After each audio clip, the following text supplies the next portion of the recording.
안철수 전 대표의 사과, 국민의당 제보 조작 사건이 드러난 지 16일 만인데요.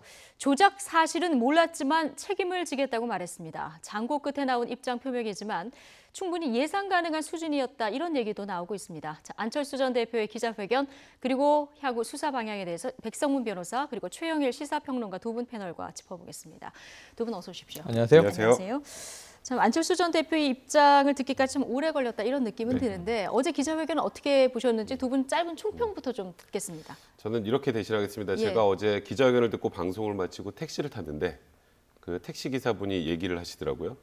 하나만한 얘기를 한 것 같다. 하나만한 얘기를 한 것 그러니까 같다. 그게 네. 뭐냐면 무얼 책임진다는지, 얼마나 어떻게 책임을 진다는지에 대한 내용이 전혀 없었고, 사과의 대상도 사실 어찌 보면 당사자라는 표현도 너무 모호했고, 예. 그리고 16일 만에 나온 것 치고는 임팩트가 너무 없었어요. 예. 만약에 이유미 씨 구속되고 나서 바로 직후 이런 얘기를 했다면 조금 받아들일 수 있는 분들이 있었을지 모르겠지만, 지금 이게 너무 많이 진전이 돼 있고 2명이 구속돼 있고 그 2명 다 소위 말하는 안철수 전 대표의 사람들인 경우, 이런 상황에서 예. 안철수 대표가 굉장히 모호한 화법만 구사를 하고 마지막에 또 그런 얘기도 있죠. 어제 원래 질의응답 안 한다고 했다가 5개 질문을 받았었는데 네. 당을 위해 할 수 있는 일을 할 것이다. 그럼 결국 계속 무언가를 하겠다는 뜻이잖아요. 그러다 예. 보니까 무얼 책임지겠다는 건지가 애매하다는 거에 대해서 비난이 좀 있는 것 같습니다. 늦은 시점에 좀 내용도 구체적이지 않았다. 자, 이렇게 총평을 해주셨는데 최영일 평론가도 일단 짧게 좀 혼론을 총선을 해주시면. 길게 하시다 보니까 제 얘기를 다 해버리셨어요. 아, 예. 지난달 6월 12일에 이 문재인 대통령의 시정연설, 추경 시정연설을 보고 이 정우택 자유한국당 대표가 한 말이 있습니다. 임팩트가 없었다. 네. 저도 같습니다. 임팩트가 없었다. 예. 자, 그러면 지금부터 이제 안철수 전 후보의 어제 기자회견 내용을 좀 뜯어볼 텐데요. 안 전 대표 대국민 메시지를 직접 작성을 했다고 합니다. 그런데 이 모두 발언에서만 사과라는 표현을 5번이나 썼는데요. 직접 들어보시겠습니다. 무엇보다 저를 지지해 주신 국민 여러분께 고개 숙여 사과드립니다. 선거 과정에서 묵묵히 헌신해 주신 당원 여러분, 동료 정치인 여러분께도 사과드립니다. 이번 사건으로 심적 고통을 느꼈을 당사자에게도 사과드립니다. 지금 사과를 국민 여러분께, 그리고 당원 여러분께, 그리고 당사자에게 얘기했는데 아까 잠깐 백성문 변호사 짚어주셨지만 당사자. 자, 이 발언이 뭐 당사자에게 사과한다는 말을 넣은 것 자체가 뭐 좀 진정성이 있다, 이런 평가가 나오는 반면에 사과는 구체적으로 해야 되는데 도대체 당사자는 누구냐. 어차피 얘기할 거 좀 구체적으로 얘기를 했어야 하는 게 아니냐, 이런 비판도 있습니다. 사실 여기서 문재인 대통령, 문준용 씨에게 사과한다라고 했으면 훨씬 낫을 것 같아요. 예. 근데 당사자에게 사과한다는 것에 대해서 너무 무미건조하고 진정성이 떨어진다는 비난이 오히려 더 많았던 것 같습니다. 그래서 저는 사과를 할 거면 화끈하게, 네. 확실하게, 그리고 저 사람이 누구에게 어떻게 사과하고 있구나라는 걸 명확하게 느꼈어야 되는데 그런 부분이 별로 없었고요. 그리고 얘기를 쭉 들어보면 안철수 대표가 그냥 정치적 도의적으로 내가 모든 걸 안고 가겠다고는 하지만 이 사안에 대해서 내가 구체적으로 어떤 책임감을 느낀다에 대해서는 그렇게 큰 말이 없어요. 근데 그러다 보니까 조금 전에도 아까 저희가 얘기했던 것처럼 이 사과 전체가 굉장히 좀 모호하고 두루뭉술하고 뭘 얘기하고 싶은지 잘 모른다라는 그런 비난들이 좀 있었던 것 같습니다. 예, 최영일 평론가는 이 당사자라는 네. 표현, 여기에 대해서 어떻게 지금 보십니까? 구체적일 필요가 없는 것엔 구체적인 토를 달고요. 예. 구체적이어야 할 곳은 모호하게 표현을 하고 있는데 이게 저는 안철수 전 대표가 이 의식적으로 의도하지 않았더라도 무의식적으로 선거 패배 후유증에서 아직 완전히 못 벗어났고 앞으로 또 한 5년 남은 선거를 계속 지향하는 욕망이 강하다, 이렇게 읽는데, 왜냐하면 국민들에게 언제 사과했습니까? 저를 지지해 주신 국민들이라고 했어요. 예. 국민을 나눴잖아요. 그리고 당사자는 이제 문재인 그렇군요. 대통령과 문준용 씨, 이거는 박주선 비대위원장이 애초 사과할 때 지칭했던 이름입니다. 네. 자, 이 이름을 왜 당사자로 넣냐 하면 의도가 전 있다고 해석을 하고 싶어요. 뭐냐면 특검에서 다 함께 조사하자라는 주장을 시작했어요, 이미. 이거 박지원 전 대표가 초기에 주장을 했다가 좀 이제 국민의당에 대한 비판이 거세지니까 줄였다가 지금은 다른 야당과 함께 문준용 씨도 특검에 넣어야 되는 거 아니냐. 특혜 채용 의혹이 사라진 건 아니지 않냐. 이 면죄부를 주고 싶지 않은 거예요, 안철수 전 대표는. 어찌 예. 보면. 그 문제도 살아있다. 우리도 문제지만. 그러니까 제가 보기엔 이 사과가 국민들에게 진정성이 다가오지 않는 것은 굉장히 많은 정치적 의도가 들어있는, 선을 유지하는, 우리가 완전히 다칠 수는 없는, 그런데 표현은 아주 강한 대목이 무한 책임. 예. 이 짐은 내가 다 끌어안고 갈 테니 지난해 총선에서 다당제 구도를 만들어준 국민들의 뜻을 우리가 살려나가자는 얘기를 하고 있어요. 굉장히 정치적인 발언들입니다, 지금. 예. 굉장히. 그래서 별로 사과의 임팩트가 없었던 것은 계속 정치인 안철수 그리고 국민의당의 살 길을 모색하는 것들을 바탕에 깔고 있다. 그럼 국민들이 다 내려놓았다고 얘기할 수가 없거든요. 그러니까 무한 책임이라고 얘기했을 때는 책임이 정말 내 책임이 아닌 것까지 다 끌어안겠다는 얘기인데, 자, 이은미 씨랑 절친 관계입니까? 그렇지 않은 게 밝혀지지 않습니까? 다 해명을 하고 있어요. 예. 해명을 하면 사과를 하지 말아야죠. 그리고 사과를 할 거라면은 이 해명이 되지 않은 부분까지도 다 여의됐던 이은미 씨와 내가 친했던 안 친했던 이준서 씨는 본인이 영희 1호로 데리고 온 천재 벤처 사업가입니다. 근데 깜짝 놀랄 일들이 벌어졌어요. 전 이 사건 외에도 이 개인적으로 또 폭행 사건도 있는데 인성에 대해서 국민들이 의심했다는 거예요. 우리가 이준서 씨의 말을 믿으려면 어떤 사람인지 아는 게 중요한데 안철수 전 후보만큼 이준서 씨를 잘하는 사람이 없잖아요. 국민의당 안에는. 근데 다른 사람들이 다 이준서 씨를 믿고 제보자 정말 확인해 봤느냐. 나를 믿고 이거 터뜨리자. 예. 터뜨렸단 말이에요. 다른 사람들이 지금 면피하는 유일한 방법은 이준서를 믿었다. 왜? 이준서 전 최고위원을 믿은 거는 결국 안철수 전 후보를 믿은 거 그렇죠. 누가 영입해온 인물인데 라는 거죠. 여기에 대해서 책임이 다 연결돼 있어요. 이것을 우리가 법적 책임까지 묻지는 않더라도 바로 도의적 책임, 네. 정치적 책임 이렇게 이야기를 하는 것인데 예. 이 부분에 대해서 선을 다 그으면서 무한 책임이라고 얘기를 해버리면 무한 책임이 아니고 지금 이미 유한 책임이 돼버렸지 않습니까? 예. 그러니까 어폐가 발생한 사과를 국민들이 100% 신뢰해 주기는 어렵다. 그래서 이것은 좀 패착이 많이 들어있는 사과다 이렇게 보는 겁니다. 네, 전체적인 맥락에 봤을 때 좀 패착이 있었고 구체적으로 안 밝혀도 되는 뭐 저를 지지해 주신 이런 네. 부분은 또 사적이고 반면에 조금 더 구체적으로 밝혀야 됐을 대상은 당사자. 빠졌다. 네, 이렇게 표현합니다. 이렇게 분석을 해주셨습니다. 자, 앞서도 잠깐 얘기해 주셨지만 어제 전체 기자회견 내용을 들어보면은 안철수 전 대표의 사과 메시지가 좀 모호했다. 전체적으로 이런 지적은 좀 나오고 있는 것 같습니다. 시청자 여러분께서 직접 다시 들어보시고 판단해 보시죠. 앞으로 모든 것을 내려놓고 깊은 반성과 성찰의 시간을 가지겠습니다. 정치인으로 살아온 지난 5년 동안의 시간을 뿌리까지 다시 돌아보겠습니다. 원점에서 제 정치 인생을 돌아보며 자숙과 성찰의 시간을 갖겠습니다. 당을 위해서 제가 할 수 있는 모든 역할 다 하겠다는 말씀 드립니다. 제가 당을 위해서 할 수 있는 일이 무엇인지 정말 깊이 고민하겠습니다. 모든 것을 내려놓겠다 했는데 당을 위해서 할 수 있는 것은 모두 다 하겠다. 자, 내려놓고 할 수 있는 일 뭐가 있을까요? 저도 잘 모르겠어요. 저도 예. 이 부분에 대해서는 안철수 전 대표에 좀 물어보고 싶습니다. 그러니까 지금 말씀하시는 건 모든 책임을 본인이 지겠다라고 하는데 당을 위해 할 수 있는 것을 하겠다. 그리고 초심으로 돌아가서 새 정치를 다시 구현할 수 있도록 당원들과 함께 노력하겠다는 질문에 또 답도 했습니다. 예. 그럼 계속 정치 활동을 하시겠다는 거잖아요. 그러니까 뭐 정계를 영원히 떠난다, 뭐 정계 은퇴다 이 수준이 아니라 그냥 일정한 정도의 시간, 뭐 1년이면 1년, 2년 차라리 좀 구체적으로 그동안에 계속 이와 관련된 잘못된 부분에 대해서 반성을 하고 내가 앞으로 어떻게 나가야지에 일단 성찰의 시간을 갖겠다라고 하는 게 오히려 낫지 않았을까. 그러니까 저 얘기를 딱 들어보면 지금 현 시점에서 안철수 전 대표는 자숙하고 성찰의 시간은 갖겠지만 지금 이 증거 조작 사건이 계속 진행되고 있지 않습니까? 수사도 진행되고 있는 과정에서 당에 도움이 될 거를 할 수 있는 건 다 하겠다라는 취지라면 그냥 계속 지금하고 똑같은 상황이 유지된다는 의미로 일단 들린단 말이에요.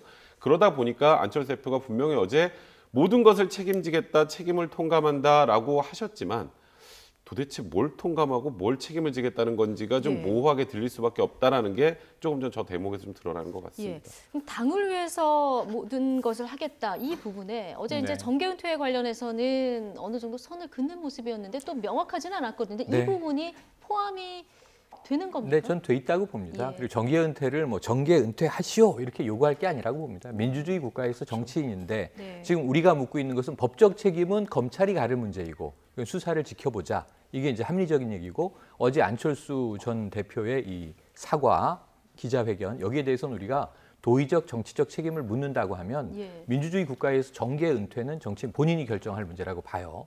다만 얼만큼 이제 뭐 법적 책임이 있느냐, 죄과가 있느냐, 책임을 물어야 되느냐 아니냐 이 공방들이 있는 건데 어제 전 정계 은퇴도 하나의 옵션으로는 들어 있었다. 그 사과다라고 구체적으로 보는 게 말은 예. 안 했지만 그 안에 들어있는 모든 옵션이- 가능성을 열어놓고 이 대목에 포함되어 있어요. 그러니까 모든 가능성은 정계 은퇴에서부터 예. 더 적극적으로 정치를 하는 것까지 포함되어 있는데 대체로 어제 이야기의 방점은 정치는 계속 하는 쪽이죠. 왜냐하면 아까 이야기한 당을 위해서 무엇이든 하겠다. 우리가 창당 때의 초심을 다시 생각해 보겠다. 새 정치, 자신의 정치 생활 5년을 돌아보겠다. 뭐 이런 이야기는 정치를 더 잘하기 위한 노력을 할 텐데 그 방법론은 뭘 하겠느냐? 전 뭘 할지도 얘기를 했습니다. 예. 어제 자숙과 성찰이거든요. 자숙이라고 하는 것은 왜 이런 일이 벌어졌을까? 반성을 하는 거고요. 내가 사람 보는 눈이 아직 없었던 것인가? 내 국민들의 마음을 헤아리는 이 시선이 아직 부족했던 것인가? 성찰은 자신을 더 지혜로 채워나가는 일이란 말입니다. 근데 여기서 임팩트가 떨어진다고 하는 것은 국민들은 구체적인 방법론을 기다리고 있는 거예요. 예. 그 중에 하나가 가장 임팩트가 큰 게 정계 은퇴죠. 예, 사실 전- 어제 이 입장을 네. 발표할까 안 할까 이 고민을 부분이 했다는 가장 거죠. 아쉬워요. 그런데 예. 최소한 정계 은퇴가 아니더라도 네. 이 지금 국민의당에 계신 손학규 전 대표 같은 분도 정치적인 방식이에요. 산으로 들어간다. 내가 입산해서 일정 기간 속세를 떠나서 자숙하겠다. 이것도 방법이에요. 네. 혹은 국민 속으로 더 깊이 들어가겠다. 내가 광주에 아예 집을 옮겨서 전원 생활하면서 호난민들의 목소리를 듣겠다. 이런 것도 네. 방법인데 구체적인 방법이 빠져 있다 보니까 모호한 것이 뭘 하겠다는 건지 모르겠다는 이야기로 다 흘러가 버리는 것으로 아쉬움이 남습니다. 그렇죠. 사실 근데 정계은퇴 선언했다가 돌아온 정치인들이 꽤 있는데 안철수 전 후보 같은 경우는 조금 신중할 수밖에 없는 것이 네. 김대중 전 대통령도 선언했다가 번복하기도 했습니다만 네. 거기 콘크리트 지지층이 있지 않습니까? 그렇죠. 근데 안철수 전 후보 같은 경우는 그 부분이 빠져 있기 때문에 좀 고민이 될 것도 같습니다. 콘크리트 지지층이 다시 없으니까 돌아왔을 때 지지를 해줄 그 세력이 콘크리트 있어야 되지 지지층이 않을까요? 없기 때문에 훨씬 자유로운 거 아닌가요? 오히려, 그럼요. 예. 왜 외국에 몇 년 유학을 가거나 아니면 공부하러 가거나 예. 지금 자유롭지 않은 게 없잖아요. 그렇지만 안철수 완전히 전 또 대표는 잊혀질 수 있다는 그런 부담감이 있지 않을까요? 지금 잊혀져야 되는 거 아닌가요? 예. 지금 기억되는 게 뭐냐 하면 지금 안철수 전 대표 하면 기억할 수 있는 게 실망입니다. 네. 저 갑철수입니까 안철수입니까? 제가 MB 아바타입니까? 선거에서 졌습니다. 그리고 조작 사건 났습니다. 예. 지금 안철수 전 후보를 기억해서 좋은 게 뭐가 있죠? 당분간은 잊혀지는 잊혀져야 것이 더 되는 도움이 시간이 되는 훨씬 더 것이다. 필요한 거 아니냐라고 보는 거예요. 그리고 그 잊혀져 있는 동안 사람들이 궁금해서 정치인 안철수 지금 뭐 하지? 보니까 어디서 전원 생활하고 있대. 사람들을 만나고 있대. 네. 다시 청년들을 가르치고 있대.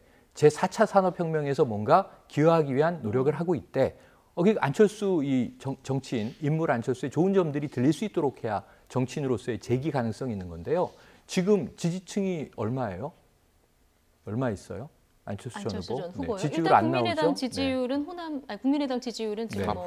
3%, 3.8%대까지 네. 떨어진 상황이고요. 그러니까 쥐고 있을 것이 없다는 거예요. 예. 다 놓아도 되는데. 지금 상황에서는 네. 오히려 좀 잊혀지는 것이 국민의당이나 그러니까 이게- 안철수 전 후보에게 도움이 될 것이다. 그렇습니다. 예.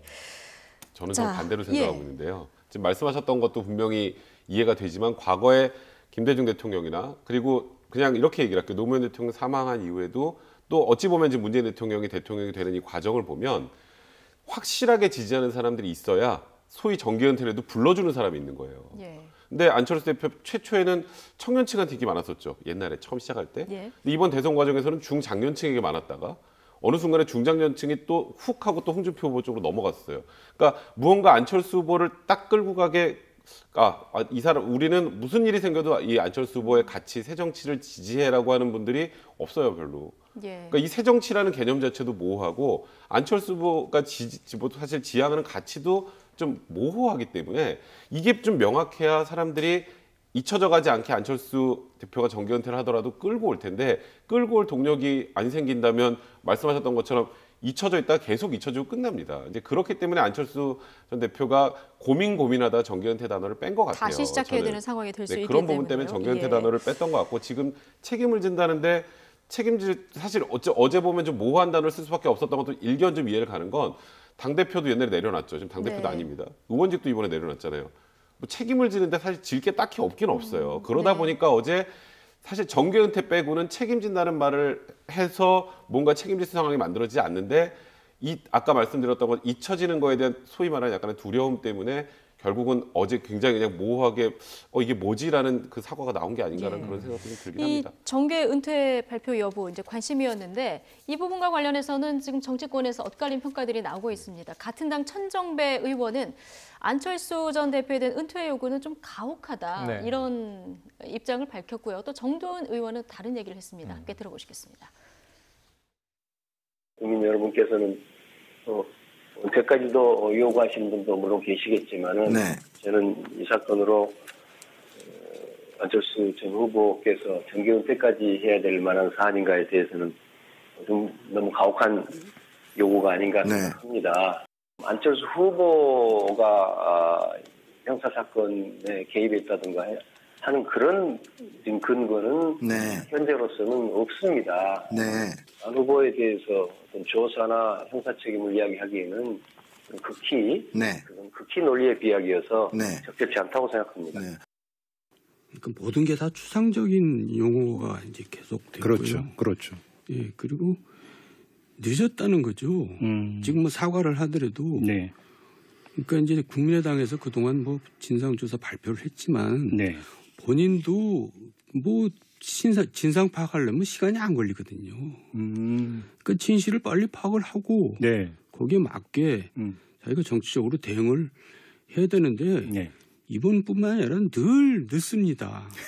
뭐가 이렇게 신중한지. 예. 그러니까 자꾸 이제 의심을 받잖아요. 그러니까 정치에 미숙한 거죠. 천정배 의원은 일단 지금 단계에서 형사 책임 운운하는 것은 논리의 비약이고 정계 은퇴 너무 가혹하다 이런 얘기를 하고 있는 네, 거고요. 네. 뒤에 정도원 전 의원 같은 경우는 항상 늦는다. 네. 항상 그 시점을 놓친다. 이런 얘기를 하고 있는 겁니다. 지금. 정도원 전 의원의 얘기가 저는 정치인 안철수를 미워하거나 싫어해서가 아니라 예. 되게 안타까운 정치를 좀 더 해봤던 인물의 안타까운 경험담으로 들려요. 예. 그러니까 저 부분을 안철수 전 대표가 바꿀 수 있다면, 고칠 수 있다면 새로운 정치인으로 또 거듭나는 거예요. 자, 정계 은퇴를 하라. 이건 좀 제가 봐도 가혹한 겁니다. 본인이 결정하면 되는 겁니다. 그리고 현재 잠정적으로 정계를 은퇴해 있는 상태로 봅니다. 보통 정치 활동이라는 건 늘상 하는 거지만 선거철에 적극적으로 해서 내가 원내에 들어갈 것이냐, 배지를 달고 국회의원이 될 것이냐, 아니면 대선에 뛸 것이냐, 아니면 내년 지방선거에 출마할 것이냐, 이 시점을 중심으로 움직이면서 정치 활동을 하는 것인데 지금 안철수 전 대표는 당분간 총선도 3년 남았죠. 혹시 재보궐이 언제 있을지 모릅니다만 또는 대선은 5년 남았죠. 근데 대권 후보였기 때문에 또 대권 후보를 바라보고 가겠다고 이미 선언을 한 상태예요. 차기 대권 도전 선언을 이미 했습니다. 패배한 직후에. 이건 빨랐잖아요. 늦지 않았어요. 대권 도전 선언을 너무 빨리 했어요. 이게 문제예요.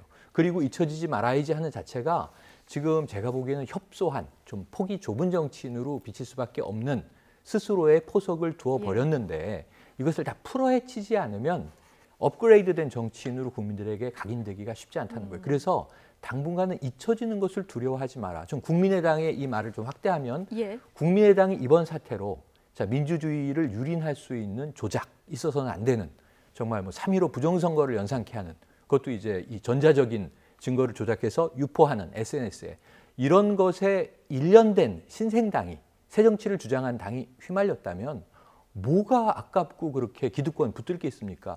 지금 권은희 의원이 나와서요. 이 사태 이후에 저희 당원들이 그렇게 많이 줄지 않았습니다. 이런 얘기를 해요. 당원이 한 18만 명으로 추정이 되는데 이 전국 정당의 규모가 아닙니다. 그걸 왜 쥐고 있으려고 수치까지 발표하면서 그래요. 지금 민주당 260만 명, 그리고 이제 자유한국당 한 170만 명 내외. 근데 이게 다 허수거든요. 어느 정도는 오락가락하지만. 근데 이걸 가지고 경쟁을 하려고 할 때가 아니라 국민의당 통 크게 해체하겠습니다. 재창당합니다. 우리는 완전히 새 정치를 위한 조직으로 탈바꿈할 때까지 저희 스스로 저희를 환골탈퇴하겠습니다. 이런 얘기를 해야 되거든요. 요즘에 육참골단이 유행인데 육창골단은 내 살은 베이더라도 적의 뼈를 끊겠다 이 얘기인데 지금 이거 필요 없습니다. 환골탈퇴해야 되고요. 안철수 전 대표는 와신상담해야 돼요. 내가 광야로 나가겠다 이런 선언해야 되는데 그래야 감동이 있는 거거든요. 잘못했는데 잘못을 아는구나. 직시하는구나. 잘못한 것보다 더 많이 나를 더 가혹하게 다루겠다고 지금 쇄신을 약속하는구나. 지켜봐야지 하고 기대가 생기는 건데 별게 없는데 자꾸 쥐고 안 놓으려고 하고 거기에 연막을 치고 자꾸 거리를 두려고 하고 난 몰랐어요 하니까 국민들이 점점 실망하는 거거든요. 국민의당과 안철수 전 대표가 모든 걸 다 내던질 수 있을 때 저는 자유로워지면서 더 크게 성장할 수 있을 것이다. 그래서 이런 그 아까 예. 정두원 전 이 의원의 얘기가 가혹하게 들리겠지만 참 이게 뼈가 되고 약이 되는 네. 이야기라는 것을 좀 유념하셨으면 새겨들었으면 좋겠어요. 좋겠다. 네. 예. 지금 뭐 국민의당 제보 조작 검찰 수사는 확대되고 있는 상황이고요. 조작 사실을 미리 알았느냐? 자, 이것도 이제 당 지도부가 어디까지 알았느냐 이게 이제 네. 관심사인데요. 어제 기자들이 이제 기자회견 후에 이런 질문을 좀 한 것 같습니다. 근데 안철수 후보가 당시 나는 뚜벅이 유세 중이었다. 네. 그래서 전혀 몰랐다 이런 얘기를 했는데요. 그 기자회견 이후에 최이배 의원 안철수 전 후보의 측근인데요. 이런 얘기를 했습니다. 들어보시죠. 안철수 대표와 인연 때문에 국민의당에 온 사람들인데 그 부분에 대한 그 본인의 입장 표명이나 이런 건 없었나요? 뭐 이유미 씨에 대해서는 그 안철수 후보가 뭐 이렇게 직접적으로 굉장히 여러 언론에서 뭐 최측근이라는 등 이렇게 알려져 있지만 그렇지 않은 것은 굉장히 사실 그 최측근이 아니란 부분은 이미 사실로 이제 나온 것 같고요. 그런 관계 때문에 뭐 특별히 지금 그 입장 발표나 이런 것들이 고려되지는 않았습니다. 이유미가 안철수가 최측근 아니란 부분은 이미 사실로 나왔다 이렇게 이제 얘기를 하는데요. 그 사실인지 아닌지 사실 국민들은 잘 모르는 아직 예. 모르겠고요. 그리고 그게 이 사건에 그렇게 중요한가요? 그러니까 지금 국민의당에서 이런 일이 있었고 국민의당에서 그 당시에 대선 후보로 뛰었던 안철수 전 대표라면 네. 이런 부분에 대한 논란은 사실 관심을 가질 필요도 없는 부분이라고 생각이 들어요. 예. 이런 일이 벌어졌다라는 게 중요한 거고. 그래서 저는 어제 안철수 대표의 예를 들어서 그 사과문에 검찰이 요청하면 나도 수사를 받겠다. 예. 나도 내가 아는지 나는 몰랐지만 검찰에서 수사를 받기 원하면 나도 받겠다. 우리 국민의당 모든 지도부들도 필요하다면 받겠다. 네. 그러니까 저는 지금 국민의당의 대응 방식 중에 가장 아쉬운 부분이 있어요. 그러니까 이런 사건이 터진 건 팩트예요. 예. 그러니까 조작이 있었던 건 사실입니다. 그게 이유미 씨 혼자 했건 이준서 전 최고랑 둘이 했건 아니면 위에까지 올라가서 이게 다 같이 했건 간에 이미 이 증거가 조작돼서 유포가 됐던 건 사실이란 말이에요. 그렇다면 여기서 정치 검찰 운운할 건 아니라는 생각이 들어요. 예. 이 사건이 터졌으면 이 사건에 대해서 우리는 철저히 수사받겠다. 그리고 책임질 사람 있으면 다 책임지겠다. 네. 그리고 거기에서 국민들에게 용서를 구하고 우리의 또 새로운 정치를 위해서 앞으로 이런 일이 재발하지 않을 수 있는 시스템을 만들어 가겠다. 국민 여러분들 정말 죄송합니다. 이게 맞지 않나요? 네. 그런데 아직도 이게 뭔가 정치 검찰 1호다. 영장 발부는요. 이준서 최고위원에 대한 영장 발부는 검찰이 청구했지만 법원이 발부한 거예요. 예. 이거를 정치 검찰이라는 그런 모드로 좀 끌고 가는 것 자체가 적절한 이 사건 대응은 자체를 아니다. 법적인 문제가 아니라 예. 정치적인 문제로 해결해 보려는 의도가 보이다 보니 국민들이 좀 실망하고 있는 게 아닌가 싶습니다. 그렇군요. 근데 어제 이제 기자회견 끝난 후에 국민의당 내에서는 진정성 있는 사과였다. 이제 다른 당에서는 좀 네. 늦었다 이런 얘기를 나왔는데 당내에서는 좀 진정성 있는 사과였다. 그리고 박지원 전 대표 같은 경우는 시의적절했다 이런 얘기를 또 했습니다. 지금 인용하시는 게 아무 의미 없는 인용이에요. 예. 국민의당 분들의 이야기가 여기서 무슨 의미가 있어요? 지금 이게 그렇죠. 안철수 전 그럼 대표 좀 개인 넘어가 볼까요? 비위나 예. 범죄가 아닙니다. 네. 조직적으로, 그러니까 아까 말씀하신 이유미 씨의 단독 범행이었다는 조작까지는 저는 그렇게 믿습니다. 예. 검찰도 그렇게 지금 이제 조사를 하고 있고 문제는 이게 공직선거법상 허위사실 공표에 관한 이 법 네. 위반이잖아요.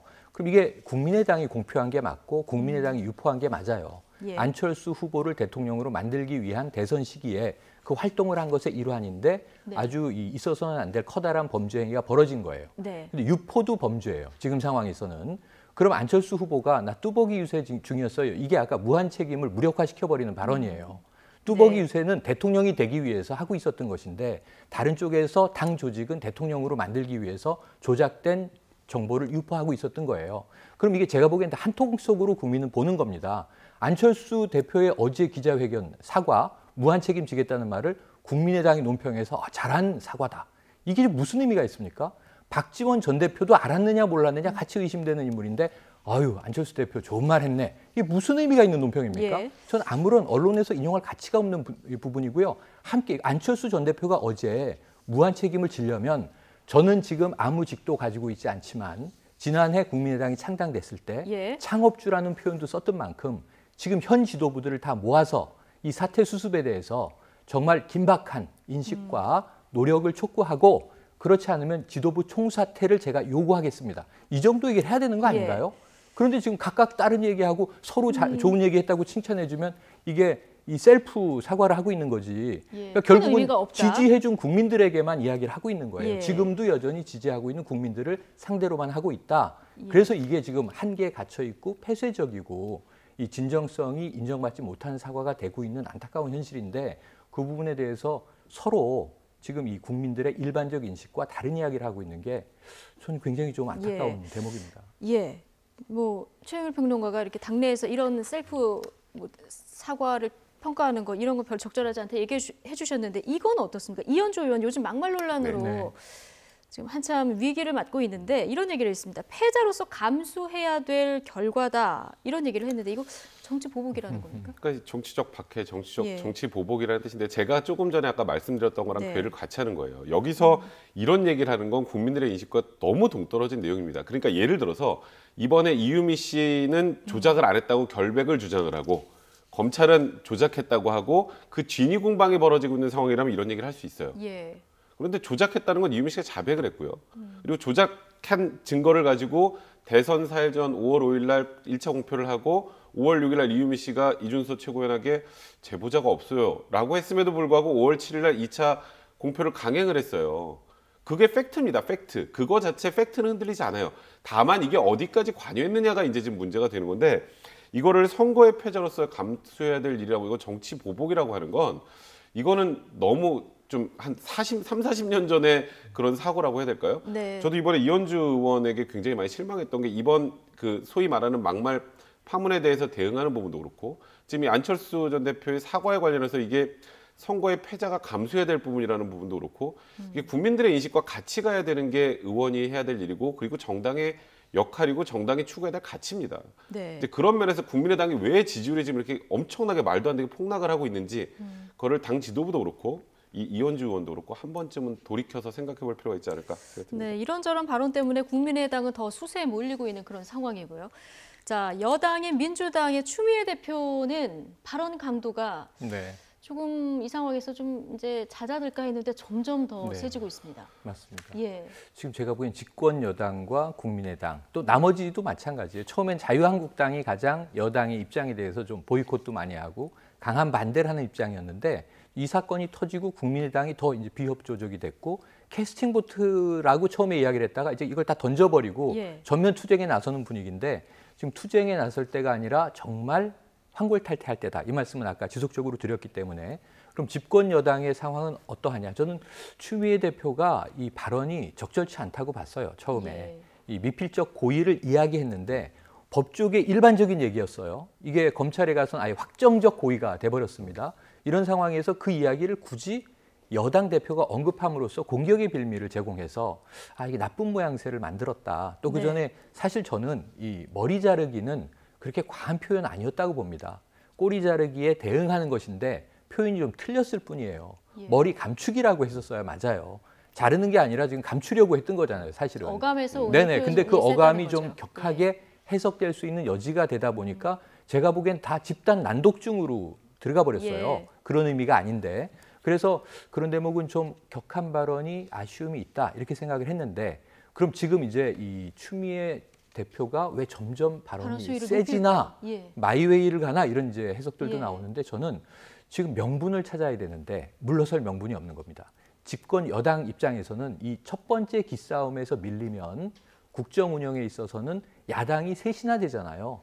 계속 이제 아마 끌려갈 가능성이 높다. 그래서 지금 여기서 밀리지 말자라고 하는 배수의 진을 쳐서 발언 수위가 세지는 것 같은데 이건 추미애 대표의 입만 우리가 바라보고 있을 문제가 아니라 함께 원내대표를 포함해서 여러 의원들이 풀어가는 물밑 과정을 좀 필요로 하는 대목이다. 네. 근데 지금 우리 언론도 그렇고 국민들도 그렇고 결국은 대표들의 입싸움, 말싸움만 보고 있지 않습니까? 그래서 추미애 대표 속으로는 좀 이게 이 출구 전략이 필요한데 어떡하지? 고민하고 있을 거라고 저는 추정을 하는데요.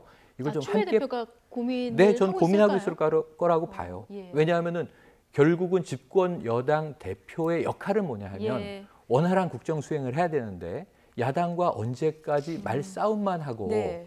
이 협의를 거쳐서 협치를 아니할 수는 없지 않습니까? 그래서 이런 대목에 있어서는 저는 이 조만간 또 당청 관계 회의들이 지금 긴밀하게 이루어지고 있는데 여기서 청와대의 또 바램도 나오게 될 것 같아요. 예. 당이 좀 국회 상황을 풀어달라 이런 요청이 나오면 추미애 대표가 입장을 좀 많이 정리하지 톤다운할 않을까. 것으로 보고 있습니다. 그렇군요. 어쨌든 지금까지는 발언 수위를 높이고 있는데 네. 여기에 대해서 박지원 전 대표는 이렇게 얘기를 합니다.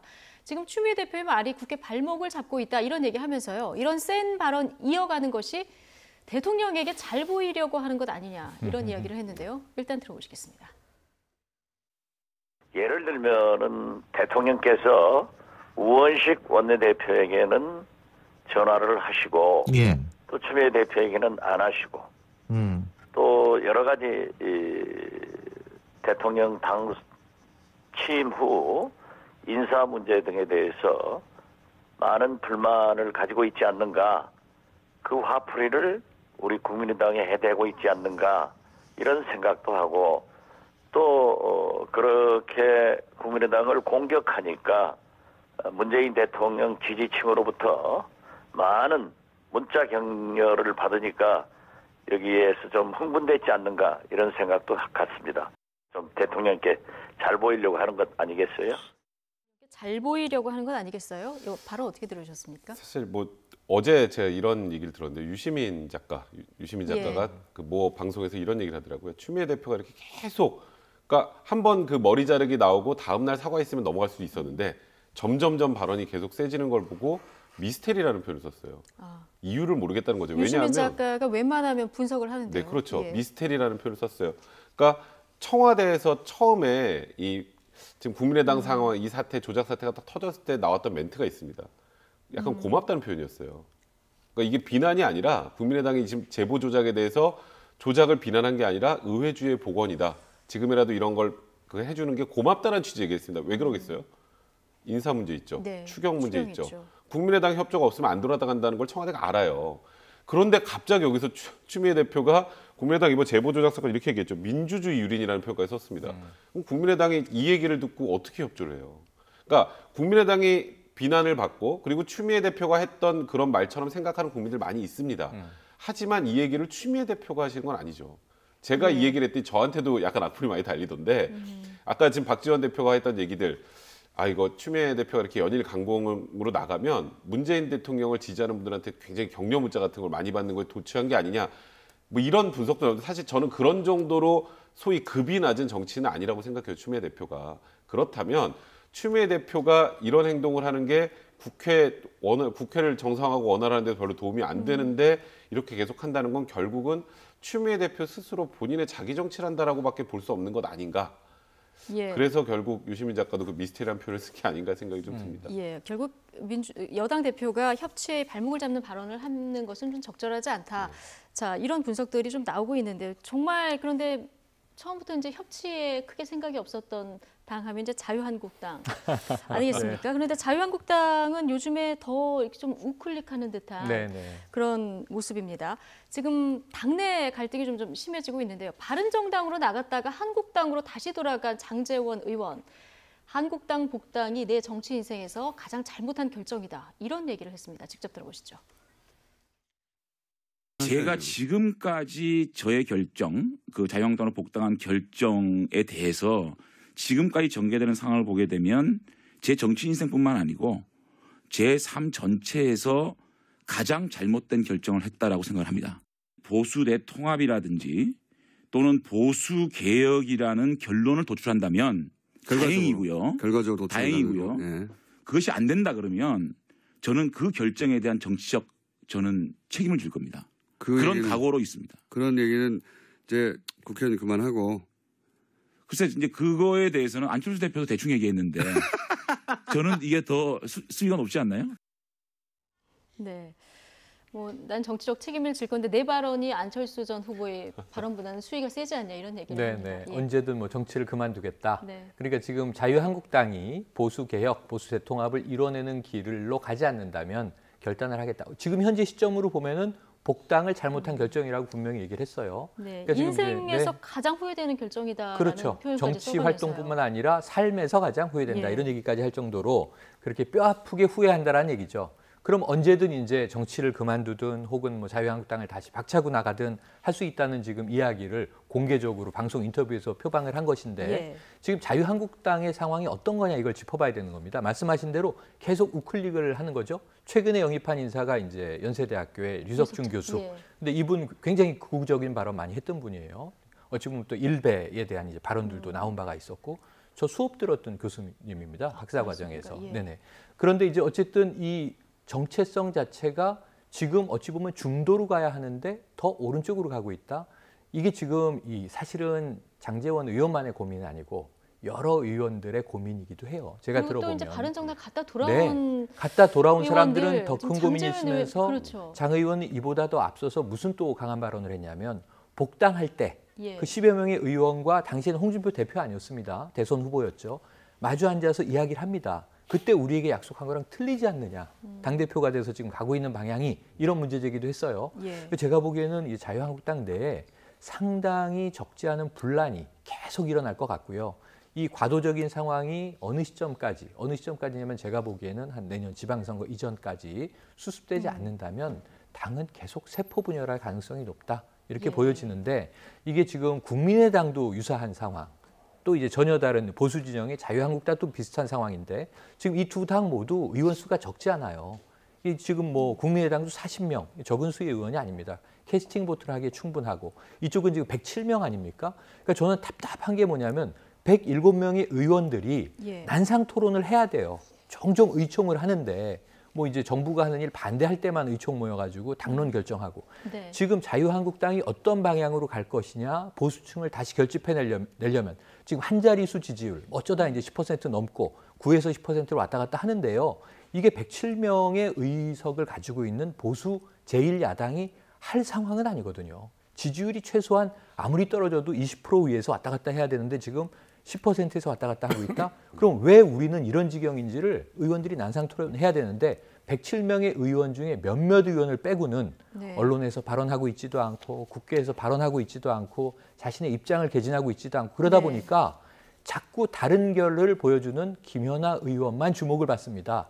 이거 좀 조심해야 됩니다. 네. 지금 점점 우클릭하는 상황에서 장제원 의원은 지금 후회를 하고 있고 황영철 의원 같은 경우는 가려다 다시 말았죠. 또 바른정당으로 네. 오지 않았습니까? 그런데 검찰에 소환돼서 조사를 피해자신 분들을 받아들이고 어떤 일입니까? 짧게 좀 예, 정리를 황영철 의원도 굉장히 이제 뭐 정치적으로 중대한 기로에 쓴 사건이 돼버렸는데 지금 말고 이제 19대 국회의원 시절에 네. 그러니까 본인이 직접 한 건 아닙니다. 예. 그러니까 본인의 비서가 그 보좌진들의 월급 받아서 그 사무실 운영 경비나 이런 걸로 사용했다라는 취지로 정치자금법 위반 문제인데요. 네. 이걸 황영철 의원이 알고 인지하고 묵인했는지 아니면 지시한 것인지.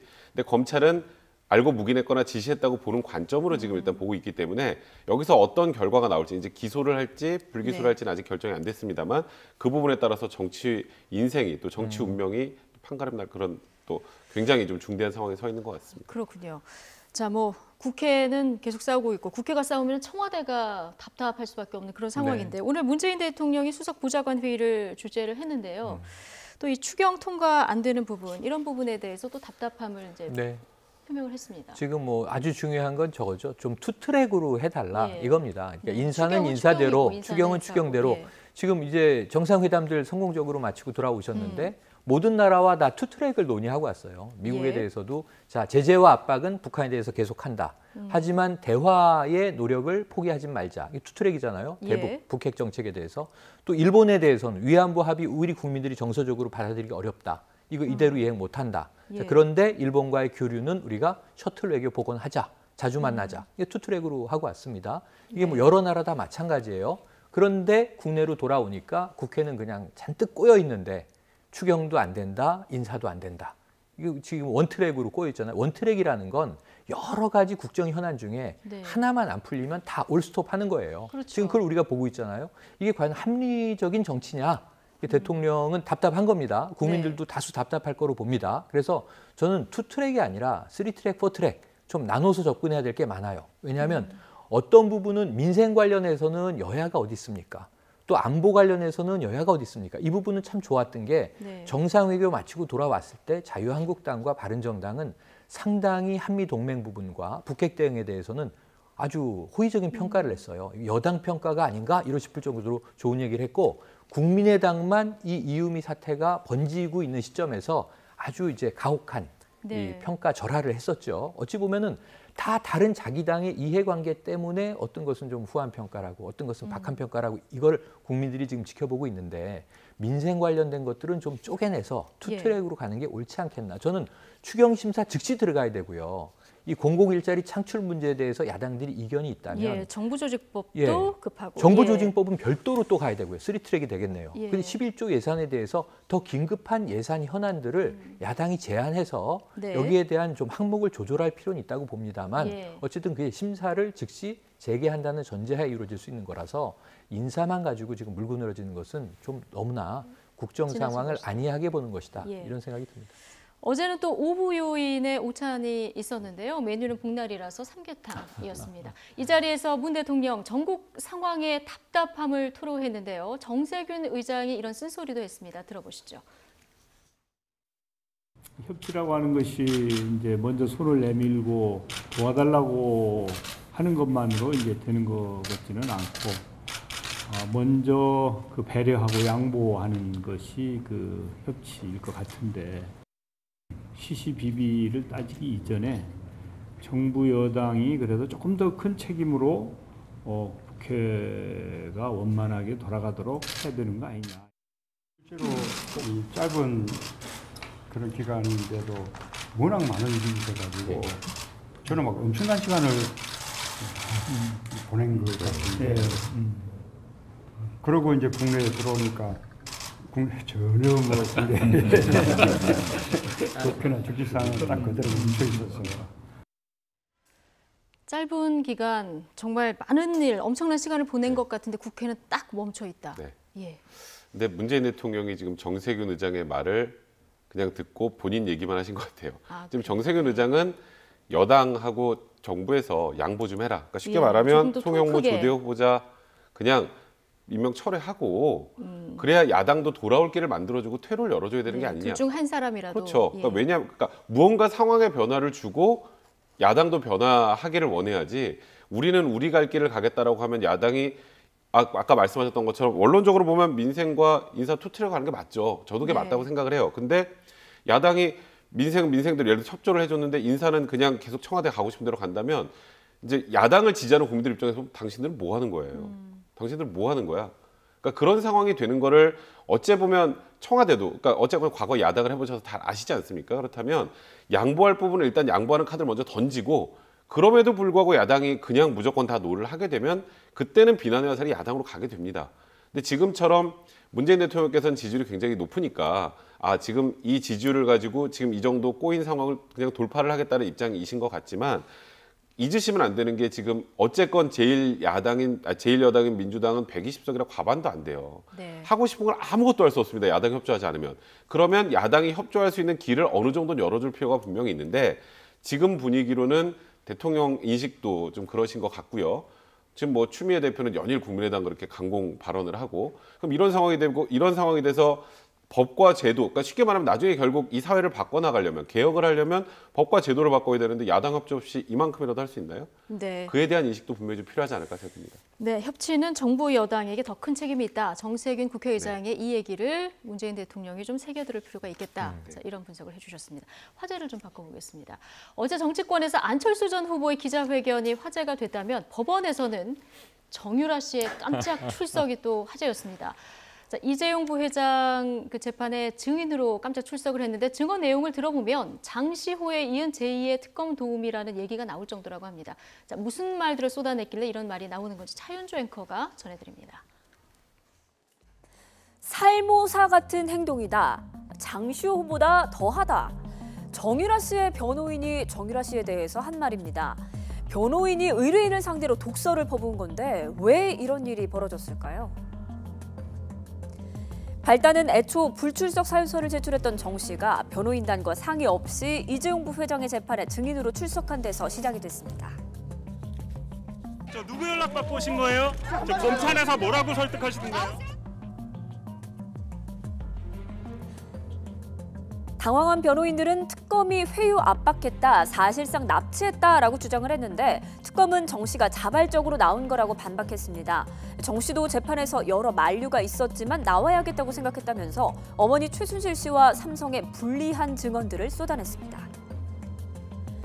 정 씨는 최순실 씨가 말을 굳이 돈 주고 살 필요 없다, 내 것처럼 타면 된다라는 이야기를 했다고 인정을 했고, 삼성이 너만 지원해준다고 소문이 나면 시끄러워지니까 살시도의 이름을 바꿔야 한다라는 말을 듣고 말 이름을 살바토르로 바꿨다고 말을 했습니다. 제가 어머니와 전 대통령님과의 어떤 일이 벌어졌는지는 하나도 모르는데 일단 저는 좀 억울합니다. 기억하시죠? 귀국 직후 자신은 아무것도 모른다라고 했던 정유라 씨. 갑자기 태도를 바꾼 속내는 뭘까요? 일각에서는 정 씨의 아들 때문이라는 이야기가 나옵니다. 실형을 받으면 아들을 볼 수 없기 때문에 실형만은 피해보자라는 마음이라는 추측입니다. 실제로 어제 재판도 정유라 씨 아들 보모의 근무 시간이 오후 2시까지라서 점심도 생략하고 속도감 있게 진행이 됐는데요. 최순실 일가의 모성만큼은 모전 여전인 듯합니다. 예, 정유라 씨가 출석하는 거를 정유라 씨 변호인도 모르고 네. 기자들 당연히 모르고 럭비공이 이제 튀기 시작한 걸까요? 네, 어제 대혼란이었죠. 예. 저는 어제 딱 이 장면 보면서 드디어 정유라는 통제를 벗어났다. 애초에 통제될 수 있는 인물은 아니었죠. 예. 노승일 부장의 말로 럭비공 같이 어디로 튈지 모르는 성격이다.